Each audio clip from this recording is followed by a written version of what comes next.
is unsustainable. We are flying too close to the sun.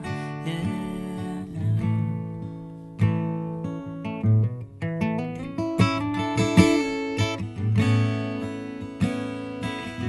And it is unobtainable.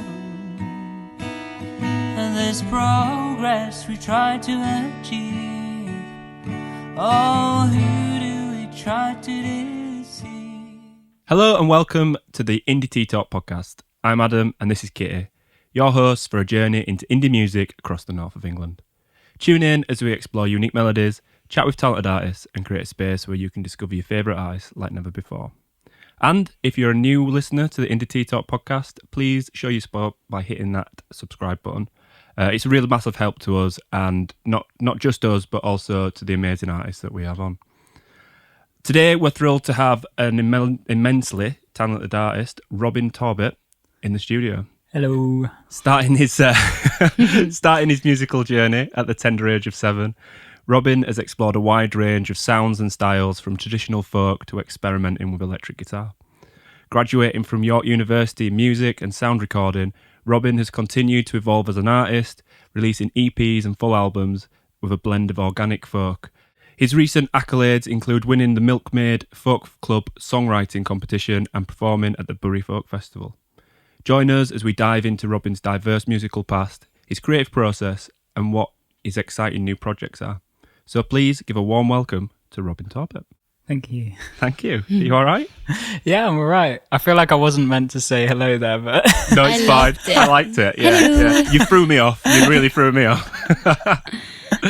How did you find your journey over today? You had a train journey and... Yeah, it was good. I came up from Leeds, having stayed over with some old housemates. So yeah, it was a nice time. And then got in my grubby, sandy car. No, it was nice. I enjoyed that. Lovely. So, Robin, you started your musical journey at the age of 7. Can you tell us a little bit about those early years and how that kind of influenced your music and style? Yeah, so I mean,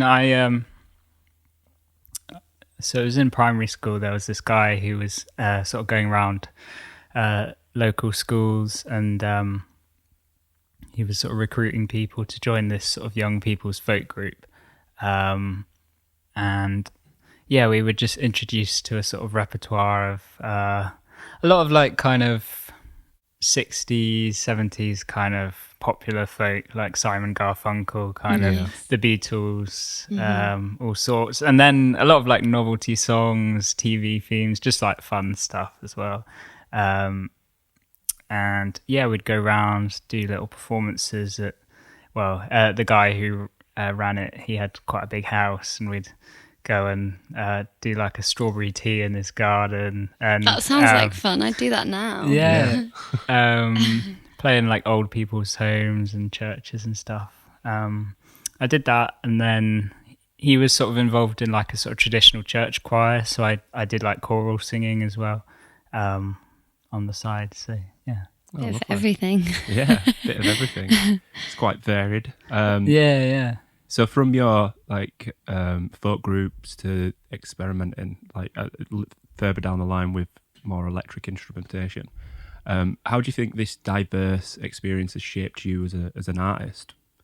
What have you picked up from those experiences that's kind of pushed into your music now? I think kind of all sorts, really. I mean, I think maybe my core sort of songwriting sound has sort of kind of looped back to the folk stuff that I started doing when I was quite young. I think it's almost just, I've got better at sort of writing around my own sort of skills and my own voice. Yeah. And I think it just sort of naturally has always sort of sat well in that kind of realm. Yeah, your writing is lovely though. It's really, it doesn't quite fall under one category, I guess, does it? It's no, but it feels it's very something organic quite different. as well. Yeah. When I started playing electric guitar, I was like really into like Jimi Hendrix and all sorts. That's maybe not like as apparent in some of the songs that I play, but actually like although we were saying about your guitar licks and stuff like that, even when you were warming up, it's like you can tell there's different influences there. Absolutely. So you studied sound recording at York University. How did your time there kind of impact your, I guess, confidence and your skills as a songwriter? How did you kind of develop through that? I mean, in a big way, really. I mean, before I went to uni, I had written some songs, but it wasn't something that I felt really. I was more a sort of instrumental composer. I spent all my time like recording bits of music on the computer, and it would be maybe like these long kind of crazy electronic guitar instrumental things, but and like writing songs was something I always sort of wanted to do, but like I hadn't quite found confidence in it. But actually when I started uni, one of the first things that we did was this kind of what's it called, like an icebreaker kind of module Nice. where like everyone's kind of thrown in together. And I feel like some people have stuff like that. There's always people that are like, oh, this is a waste of time.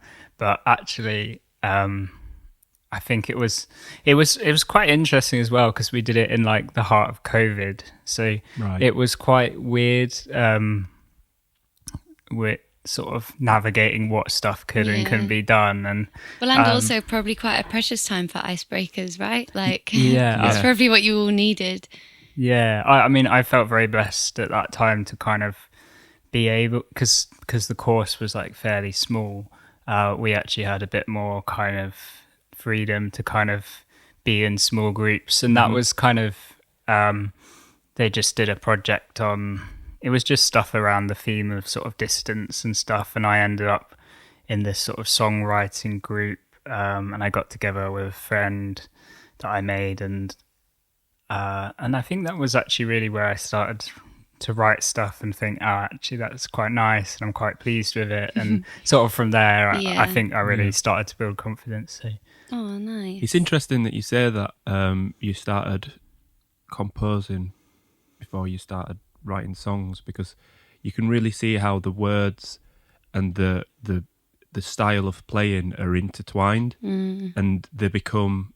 We spoke about this a little bit with Marnie Glum, and how the guitar playing is not just an accompaniment, but actually part of the melodic structure of the song as well, and I think it works really well. And it's interesting you saying that, because I can now see the connotations of how it's come together and how it sounds like it does. No, that's really nice. I like that. So you recorded a 2-part EP, Journey Songs, and this was part of your university. Was this the one that where you did at university, or was that Freedom Today? No, Freedom Today was the one that I did for uni. The Journey Songs one. Well, actually, no, that's not true. The songs that were on the first half of Journey Songs, I wrote for a module at uni, but I didn't like record it sort of as something I submitted. It was just.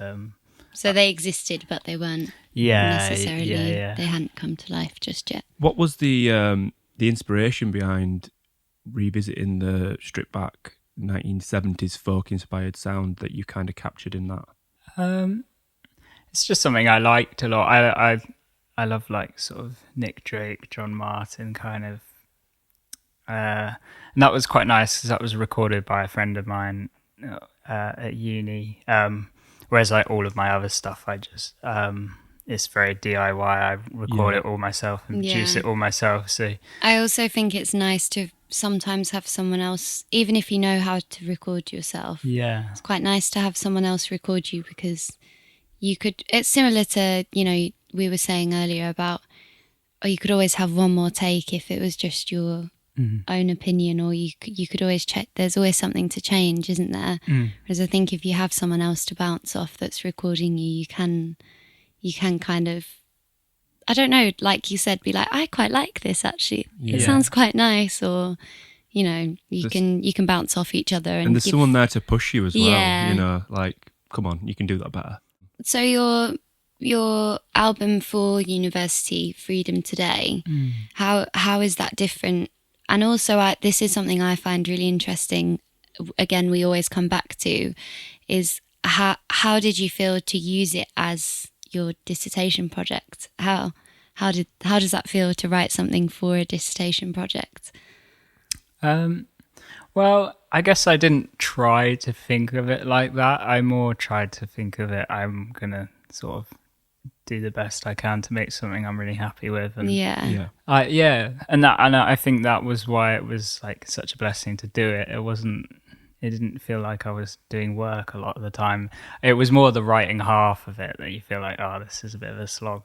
And I think sometimes when you're doing something for a course, I feel like sometimes you need to explain things more than maybe you were actually thinking about it at the time. And you have to pretend it's deep when it's not. Yeah. Sometimes it is just literally surface level. But it did really well in the end for my course, so that was a bonus. But more than that, like, it was nice to just come away from uni, because I think some people kind of, they do like their final project and then they're kind of like, oh, well, then my degree's done now. Yeah. And they never think about it again. But whereas, like, I feel quite lucky to have sort of made something that I can sort of appreciate on a further level. And almost have a memoir to uni days, if you like. Yeah. Yeah. Nice. Encapsulates a period of your life, doesn't it? Yeah.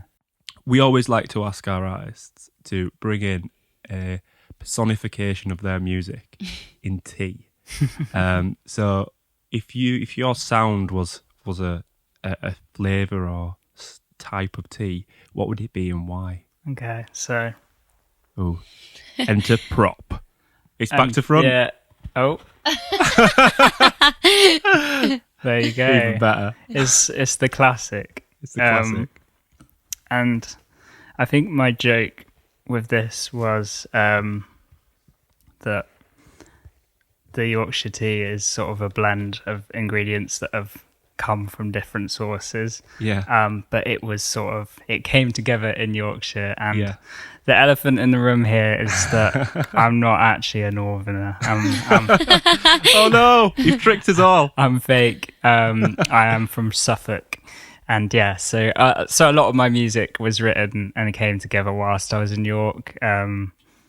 It's all of my released music, actually, apart from I've released like one song since I got home. Right. And yeah, and all the words, it's sort of, I guess, it sort of came together and became Yorkshire tea. It came to blend. Who knew that we could bring such depth to Yorkshire tea? I know, right? Whoa. Yorkshire tea has got lots of depth, thank you very much. It's also my favourite. I mean, I drink it all the time. And we stayed in this really nice cottage in Yorkshire, and it literally had the box view, like out of the window. I thought, like, I actually took a silly photo because we had a packet of Yorkshire tea there, and I like held it up against the like backdrop of real life, and I thought, I've made it to the true Yorkshire tea. Epicenter. Yeah. No, that's great, and we're glad to adopt you to the beautiful north. I do. I miss it greatly. So.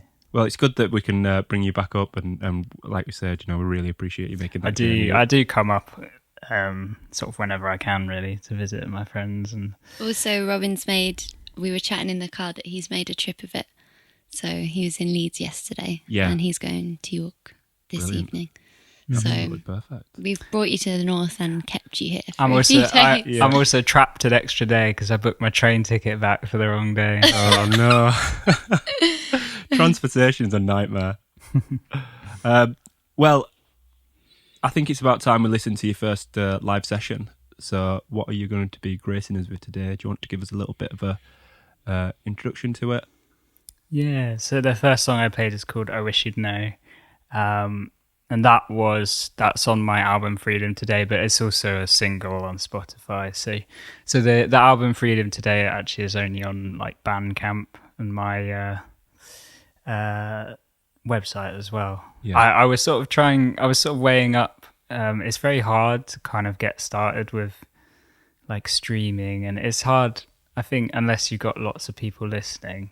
Yeah. It's quite a difficult way to kind of make any headway. Yeah, not that it's like about that, but also like I think music should be worth something, and and I quite enjoyed doing it on Band.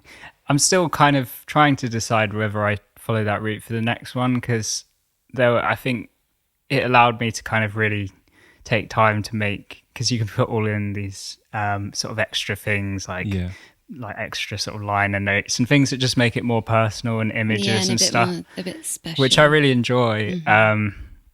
But on the other hand, I think it does sometimes feel like it's not there, because people will always reach for Spotify first. Yeah. It's quite hard to sort of balance what's the best way of doing it. But anyway, that one's on there, and I sort of added some of the like the tracks that I thought were nice. I love this song. I Brilliant. can't wait to hear it. Thank you very much.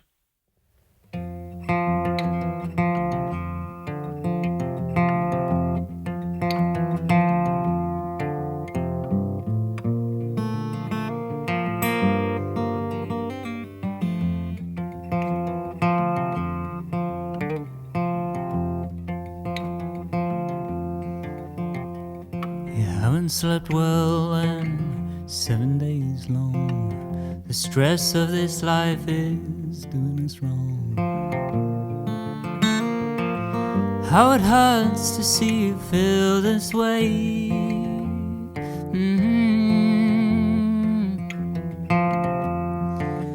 Oh, the sun of spring is rolling in, but it seems your luck is growing thin. How we're ready for the winds of change.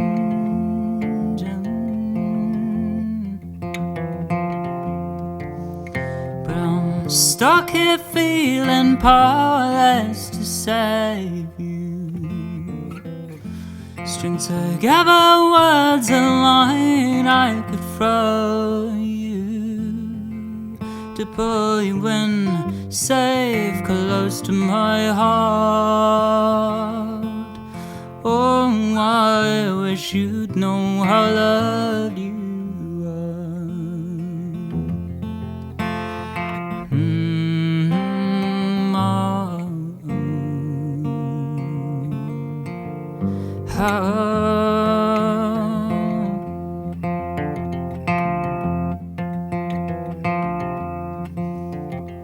And why do we drink these poison words that from our own lips do emerge? I don't see no truth in these.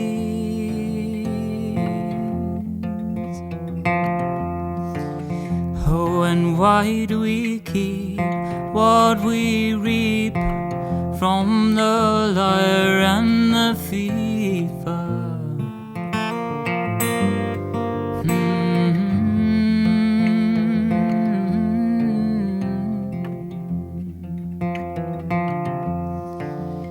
But I'm stuck here feeling powerless to save you. Strings together, words in line I could throw you, to pull you in, safe, close to my heart.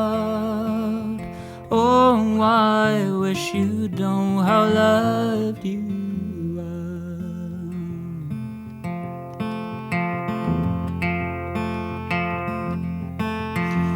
And I know you're still hurting, a pain I can see right through. But if you're still listening, I will sing to you. If you're feeling blue, heal the wound. song.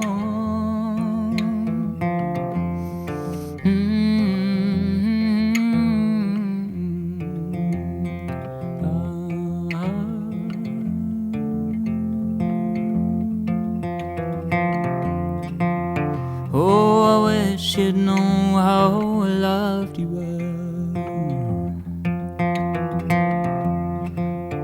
Oh, I wish you'd know how I loved you well.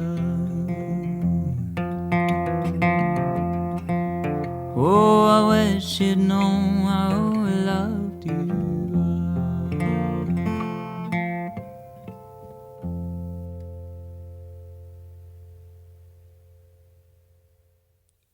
So, how important is home recording to your sound itself, and what role do kind of natural samples play in your music? Yeah, I think that was something I actually kind of explored a lot in the project that I did at uni, or it was something to talk about. I was kind of I don't want to get all sort of uni and sort of analyze it, but it was kind of I was sort of thinking about sort of fitting organicness into the music and being able to combine, because I think I always associate sort of folk and that style of writing with a sort of certain element of organicness, and then it was like, how can you combine that with elements of music production and still have it sound kind of... That's something I really struggle with. They can battle sometimes, but then when it works, it really does work, doesn't it? Yeah, and I think it was just finding ways I could use sort of technology to kind of make sounds that were, or a sound world that would kind of fit with the music that I was writing. And I think sort of bits of field recording of natural sounds, doing lots of stuff with sort of bits of analog recording. I like to use little sort of cassette tape dictaphones, and I've got a 4-track tape recorder that I've been doing stuff with more recently. And brilliant. I want one. You've inspired me to get one after we were speaking about it earlier. Yeah. It's cool. I think there's something nice about the sort of hands-on, and it's stuff like that. It's slow, but I think it's like using a film camera or something. It's kind of you get warmth that you just can't emulate. Yeah, and it's not. I like stuff where it's not when you're doing stuff like on a software plugin, you're just twiddling values for ages, and I think that really encourages people to kind of I guess like over scrutinize things, and that's something I'm kind of guilty of at times, and something I try not to worry about too much, because I think you can get drawn into sort of worrying about the tiny details when you work like that. But when you like do something with a piece of equipment that sort of imparts just a specific sound that you're not really like in control of, but it just produces something nice, I think there's something like really inspiring about that. That's quite cool. And I guess if you're aiming for an organic sound, you I guess beat yourself up less, because you're like, well, no, it's organic, so it's, you can't overproduce or delve into that side of it too much, because then you would lose the organic sound of it.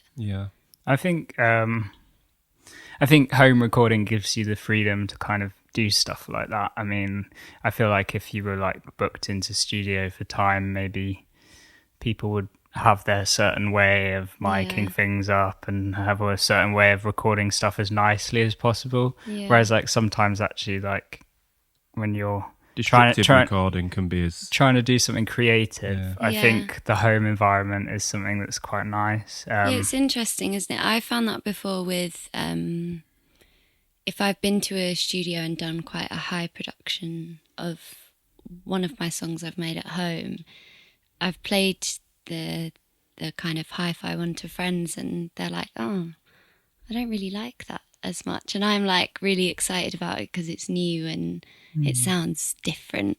But I've had that quite often where I'll bring something that's really heavily produced and think it sounds really cool, and then people are like, oh, I kind of liked the one you did at home, and I'm like, it's kind of a nice thing. Yeah. But at the same time, it's hard. It's a really hard balance to find, isn't it? I've done some for stuff that I'm doing towards like a new album. I've been doing more stuff with like sort of full drums in and stuff.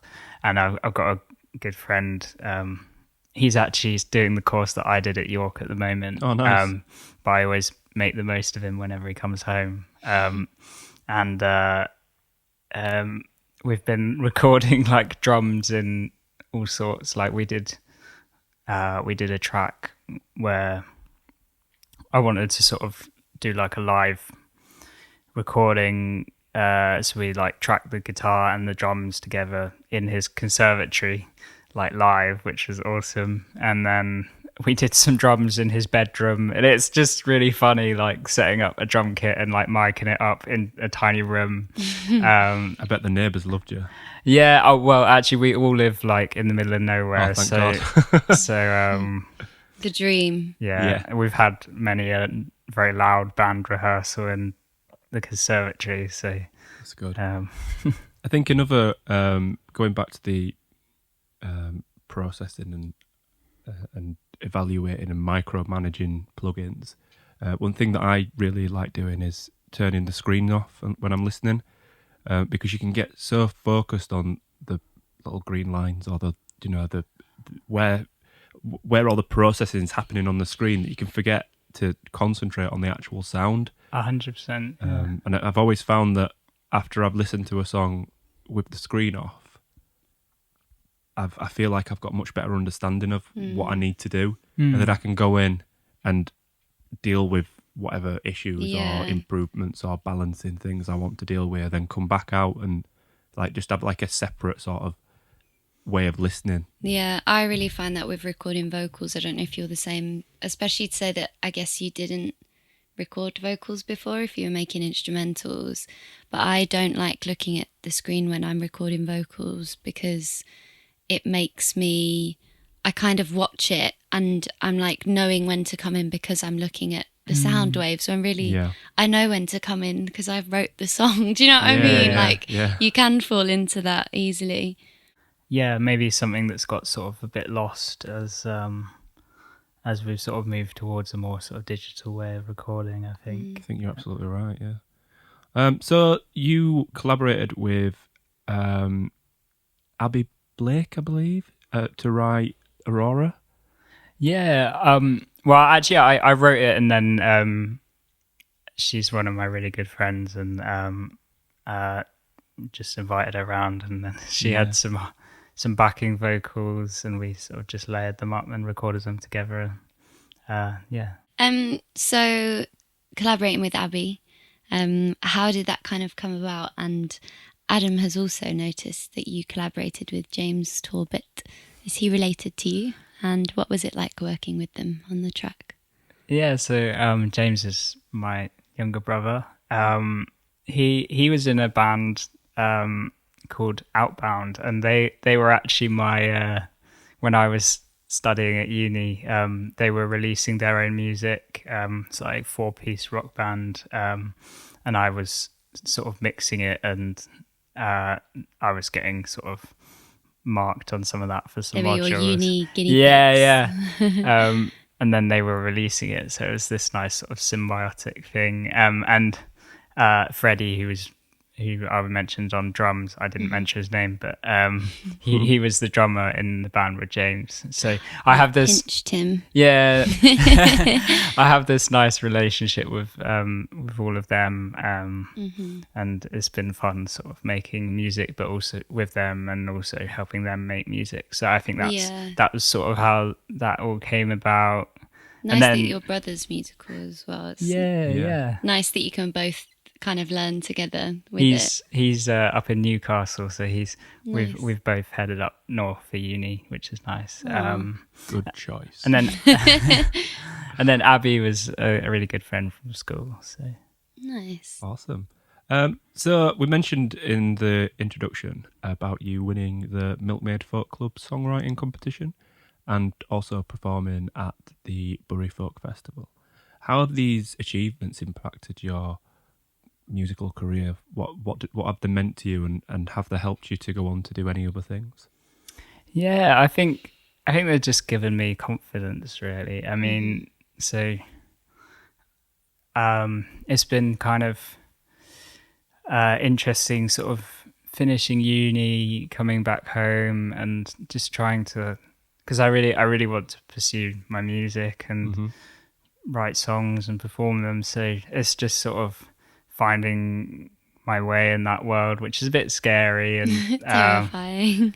Yeah, and just sort of looking out for local opportunities. And the songwriting competition was just held by the local folk club, and it was. I guess most people there were local, but there was actually like a few people that had come from a bit further away, which was really surprising. But the prize for that was, one of the prizes for that was a slot at the Bury Folk Festival. So Bury is like the town local to me. But actually, I, independently of taking part in the competition, I applied to play anyway, and I got picked to play before I won the competition anyway. Yeah, double. So you won twice. So that was nice. Absolutely, yeah. So they're kind of sort of linked events, but I think the folk festival was probably like, I think that was one of my favorite gigs I've done, just because I think it was like the largest crowd, that it really felt like people were sort of really engaging with it. And yeah, that's so important, isn't it? I love when you play a gig and you can feel the audience engaging with you. It's really special. Yeah. And I quite like the sort of folk world. I mean, it's tricky because I don't really want to box my music in, because it does sort of vary quite a bit, and I certainly, on the new album that I'm doing, there's some songs which would definitely not fall into that category. But that's nice though.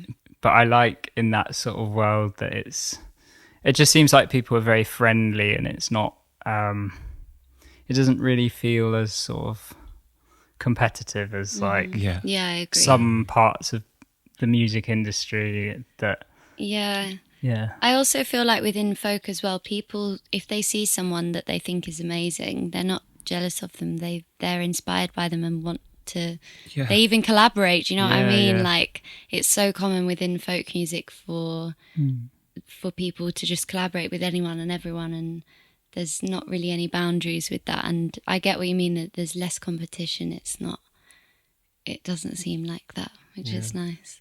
Yeah, I agree. Speaking of your new material, your new album, what are some of the themes that you've been drawing upon, and what are you planning on exploring in this new album? Obviously, you've mentioned that you've gone down a little bit more of a different avenue. What are we to expect? So I quite like having the mixture of maybe like a few sort of songs which are more acoustic. I've finished mixing one recently, which it's written about sort of spring, and that's another sort of naturey themed song. I wish we were just coming into spring. Yeah. I think it's quite sort of evocative of kind of like new life and stuff growing. And I've been working. I met a friend since I've been back home, who's quite into sort of videography, and we've been working on like putting together a little video for that, which is something I've never done before. Oh, cool. Which is quite, again though, nice that it's with a friend, less scary. Yeah, and it's I think the way it's being done is very like creative, because it's just sort of one person like coming up with a vision for a song that I've done, which is really awesome, and I'm very lucky. And then I've got one song which is like a kind of sort of dreamy song. I wrote the words when I sort of like woke up at like 5 a.m. and like you're not like thinking properly. It's quite fun. I tried to reflect that in the sound. I'm excited. Yeah. Lots of different things. Yeah, and some stuff. I've got a sort of more kind of political, kind of slightly angsty rock song, but still, I think it all sounds like me, so that's nice. And then some more sort of softer songs as well. Yeah, I guess being able to delve into different realms, but still remain keep true yourself. To your form. It's something that's hard to do. So I'm excited. I think that's actually I mentioned like the Jeff Buckley Grace album. I think that's something spotted in my car earlier. Right. That's something I really love about him because I feel like he could be anything. Really. Yeah, and also, had that heavier kind of side to his music, but still then had the super soft stuff. I'm a big fan of sort of grunge, like 90s. Mm-hmm. I love my favorite band at the moment is they're not 90s, but they carry that sound as a Wonder Horse at the moment. Mm-hmm. I think they're amazing. I'll have to check them out. I've not heard of them. Have you not? Fiona Lee from Hull, have you heard of her? She went on tour with them and supported them recently. Right. But they are really cool. Yeah. And I get what you mean, reflects that kind of 90s grunge. I think that period of rock music I think it sort of crosses over with the sort of folky sounds occasionally in quite a nice way. Mm-hmm. And I think that's the more like stuff that I've done with like drums. I think that was sort of more what I was going for, which I quite like. Awesome, cool. So what's the next track that we're going to be listening to? This one's called Unsustainable, and I wrote it. This one's actually a bit of a nod to kind of, I guess, 90s sort of Jeff Buckley kind of rock, which has still got the sort of softer side to it. And this is an acoustic version, but the sort of album version, it's sort of got lots of sort of layered electric guitar, kind of clean electric guitar, but then it's got this sort of surprise end section that kind of takes it up a notch. And I have my friend drumming on it, which is great fun. So. Awesome. And it's about it's kind of about the sort of unnecessary stresses that we put ourselves through in our kind of working lives, and how we kind of try and maintain this level that's unsustainable. And when you were playing through it, I really, really like the lyrics. It's a cool song. I think the sort of the opening line is kind of talking about, I guess, going back to the simpler things like finding peace in kind of nature and away from all of that. So yeah. Brilliant. Thank you very much.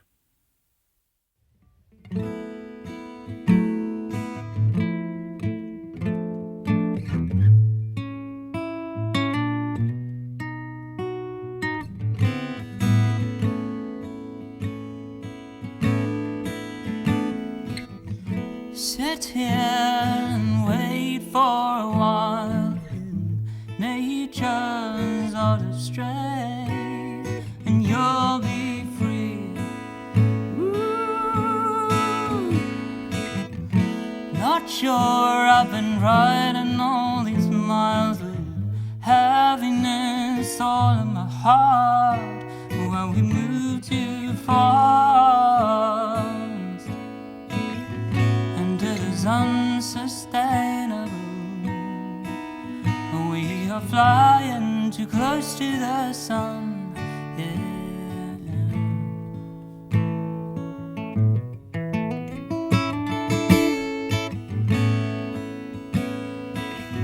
and it is unobtainable. This progress we try to achieve.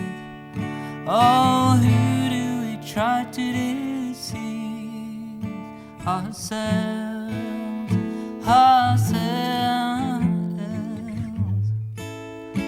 Oh, yeah.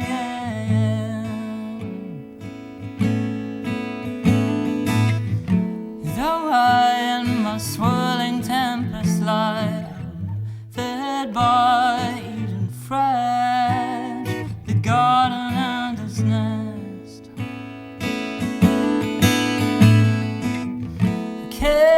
recall the last time that I've stopped to catch your fleeting breath.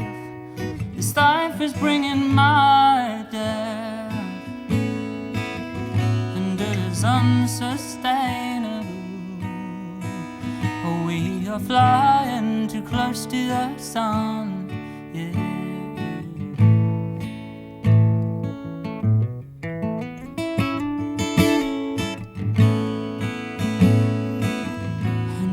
Unobtainable.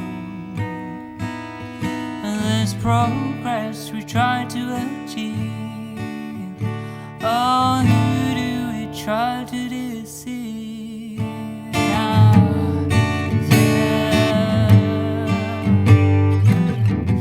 Oh, yeah, yeah.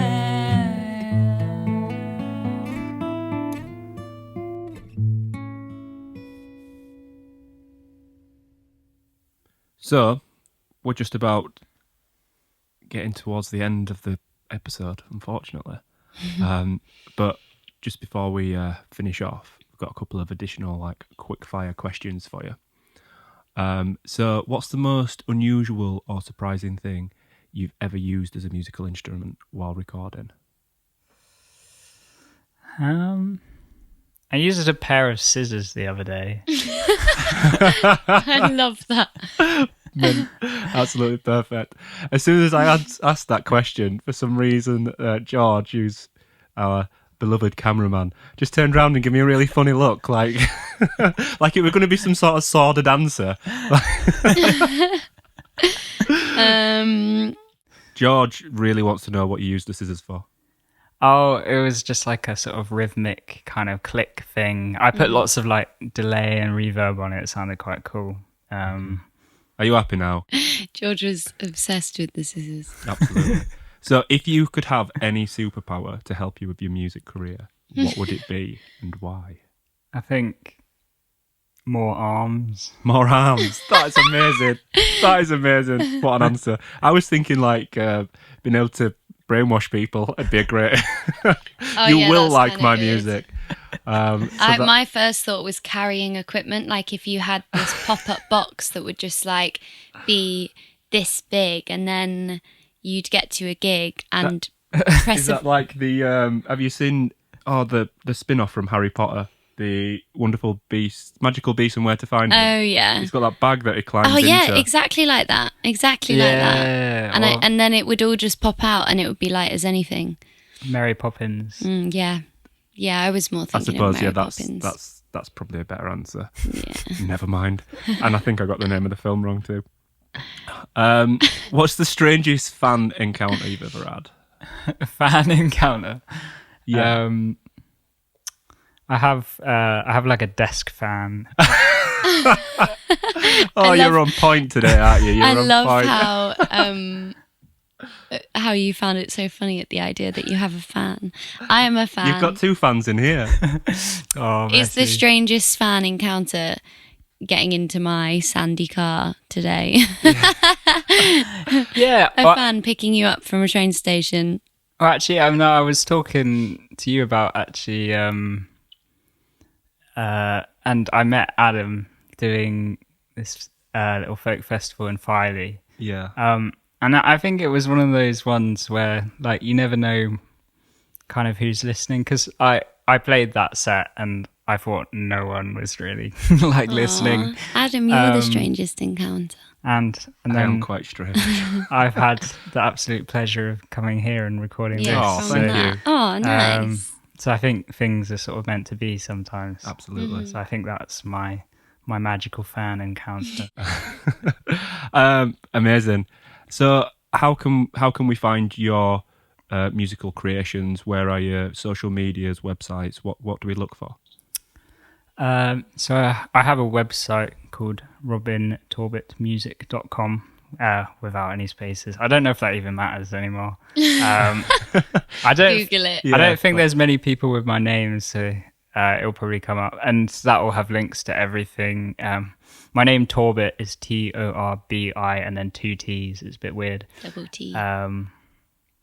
But yeah, so that's one thing, and then I've got some music on all the streaming services. But if you want to listen to my sort of the full album project that I did, that's on Bandcamp. Yeah, I'll have to listen on Bandcamp. I've only listened on Spotify. I didn't realise you had those secret little treasures that weren't on Spotify that were on Bandcamp.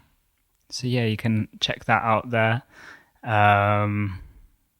Or I think through my website as well. And then yeah, hopefully new stuff to come before too long. I mean, I'm at the stage where I'm trying to finish things, and I mean, I feel like I'm sort of at the moment I'm kind of juggling a lot of plates because I've recorded it all myself, I'm mixing it all myself, I'm producing it all myself, and mastering it, and then putting all the artwork together. I sort of do artwork as well, so it's kind of, it's all it gets a bit overwhelming at points. Yeah, It's like the finishing straight is quite tricky, but I hope it's not too long after the summer.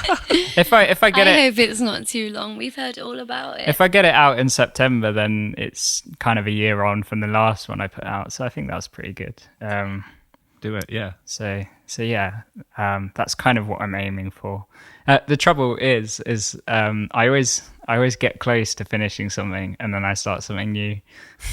Yeah. So you kind of just create this queue that gets longer. But I get scared to put an end on something. I like, that's my worst thing. Nothing's ever finished. I feel like ever. it probably is finished, but in my head I won't accept it's finished. So I'll move on to something else, and then I'll come back to it and I'll be like, oh, why didn't I just finish that? It was already finished.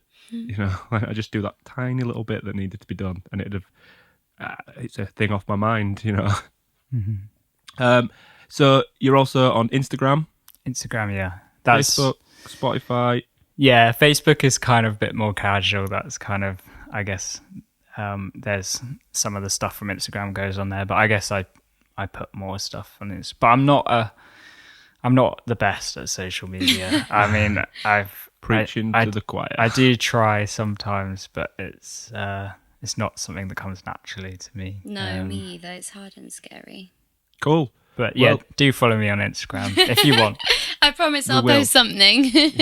I make it sound like there's nothing. There is. I do put stuff on there. You do. There's always stories and stuff there. Yeah, actually, if you want to see, prolific with story posting. Yeah, if you want to see clips of me making stuff, I put stuff on my story quite a lot. Nice. Making stuff but never finishing it.